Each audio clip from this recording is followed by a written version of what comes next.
Rooster King Adinakoho.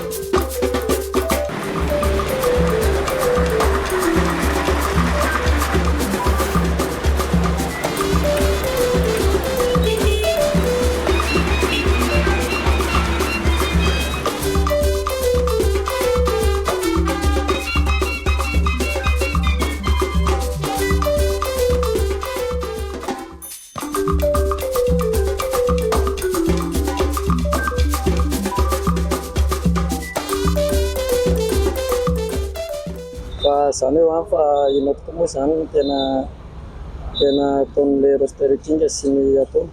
Dia rehefa tsy mandeha eny amin'ny karazana lahy dia manao iny? Misy fotoana manaraka direct sur Facebook, dia moa rehefa tsy direct sur Facebook dia miandry vaovao eny. Fa gasy marina isika izao manontany mahakasika le rooster king dia izay mahazo fanontania. Dia tena antom-pisinay dia tena hoe amin'ny sehatra andreo tena hoe mpakafy sy tena tian'izany resaka Adinakoho izany. Dia hitalahy lahy zao teo ny teny hoe tsy dia afaka mijery an'ilay combat na ohatr'izany hoe any an-kianja mihitsy.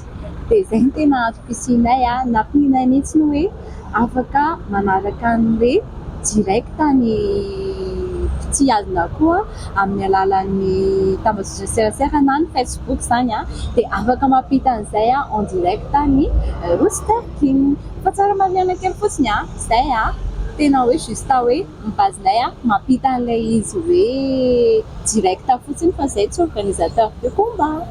Izany hoe fa ahoana zany nataonay anaranay ady raha toa ka tsy afaka.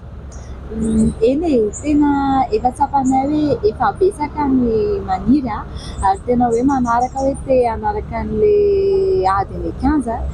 Kanefa moa misy ny olana izay setranay teo amin'ny ohatra hoe lafinisary, teo amin'ny ny compte bloqué, tsy fananana ny tahiry na ireo tahiry sary na vidéo hoe alefa zany dia tena hoe miezaka izay hoe nanatona mihitsy nanatona ny ireo mpakafy hoe inona no tena afaka atao dia nanontany hoe ny application ve sa ny site web no tena hamany olana dia rehefa tena jerena moa dia teo amin'ny application tena hitanay hoe nahaliana ny olona kokoa tamin'ilay izy.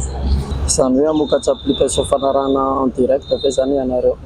Ie, tena faly izay aloha mampafantatra anareo fa efa misy ny application izay ahafahanareo manaraka ny en direct ny Adinakoho. Indrindra moa fa ho anareo manana Android dia efa misy ny afaka alainao anatin'ny Play Store na scanena fotsiny ilay QR code izay dia ho an'ireo izay manana ny iOS na ny Mac ihany koa dia efa ho avy tsy ho ela koa izay. Ilay namana any ivelany sy ny any amin'ny sisiny izao misy ohatran'ny namanay zao any amin'ny be afaka manaraka tsara vidéo anatin'ity. Dia aloha dia mpafantatra vaovao amin'ny salafa izay fa mandro-teny dia. Izay ary. Rooster King Adinakoho.